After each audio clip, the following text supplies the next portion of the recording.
بات ہو نہیں سکتی کہ انسان کی زندگی میں مشکل نہ ہو۔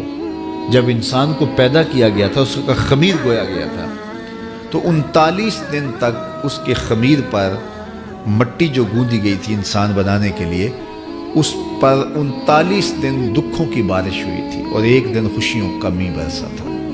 تو انسان کی زندگی میں خوشی اور غم اس تناسب سے ہے۔ لَقَدْ خَلَقْنَا الْإِنسَانَ فِي كَبَدٍ۔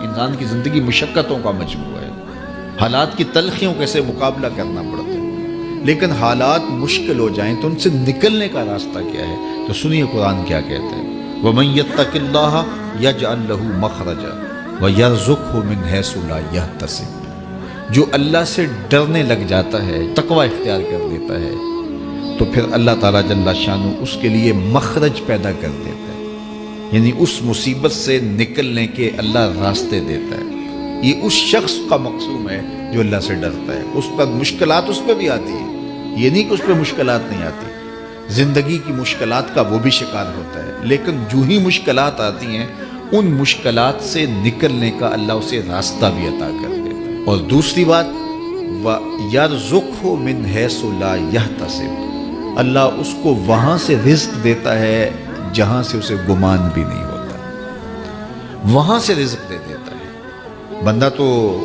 یہ کہتا نا کہ مجھے یہاں سے ملے گا، یہاں سے، ایک بندے کی منصوبہ بندی ہے، لیکن جو اللہ سے ڈرنے والا ہوگا اللہ اس کو وہاں سے رزق دے گا جہاں اسے گمان بھی نہیں ہوگا، خیال بھی نہیں ہوگا کہ یہ راستہ بھی حصول رزق کا ہو سکتا ہے۔ تو یہ میرے رب کا وعدہ ہے اور میرے رب کے وعدے سچے ہیں۔ تو جب تم اللہ سے ڈرنے لگو گے تو یہ تخت و تاج، یہ دنیا کی عزتیں، یہ تمہارے قدموں میں ہوں گی۔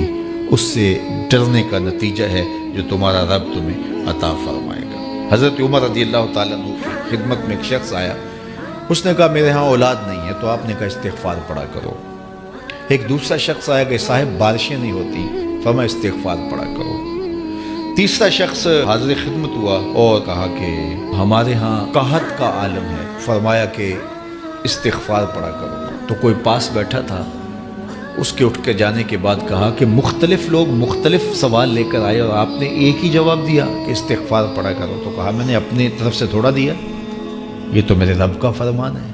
کہا وہ کیسے؟ کہا سورہ نوح پڑھو، فَقُلْتُ اسْتَغْفِرُوا رَبَّكُمْ۔ حضرت نوح علیہ السلام نے اپنی قوم سے کہا کہ اپنے رب کے حضور استغفار کیا کرو، اِنَّهُ كَانَ غَفَّارًا۔ اس کا نتیجہ کیا ہے؟ جب تم استغفار کرو گے تو وہ تمہارے گناہ بخش دے گا۔ ایک تو فائدہ اس کا یہ ہوگا، وَيُرْسِلِ السَّمَاءَ عَلَيْكُمْ مِدْرَارًا، آسمان سے موسلادھار بارشیں بھی برسیں، وَيُمْدِدْكُمْ بِأَمْوَالٍ وَبَنِينَ، اور اللہ تمہیں استغفار کی برکت سے مالا مال بھی کر دے گا، وَبَنِينَ، اور تمہیں بیٹے بھی عطا کرے، وَيَجْعَلْ لَكُمْ جَنَّاتٍ وَيَجْعَلْ لَكُمْ أَنْهَارًا، تمہیں باغ بھی عطا کرے گا اور تمہیں چلتی ہوئی نہریں بھی عطا فرمائے گا۔ آج میں سمجھتا ہوں کہ پاکستانی قوم کو اجتماعی استغفار کی ضرورت ہے۔ آپ کے دریاؤں کا پانی سوکھ گیا، استغفار کریں گے اللہ تعالیٰ ان کو پانیوں سے مالا مال کر دے گا، بارشیں ہوں گی، قحط سالیاں دور ہوں گی، بے اولادوں کو استغفار سے اولاد نصیب ہوگی،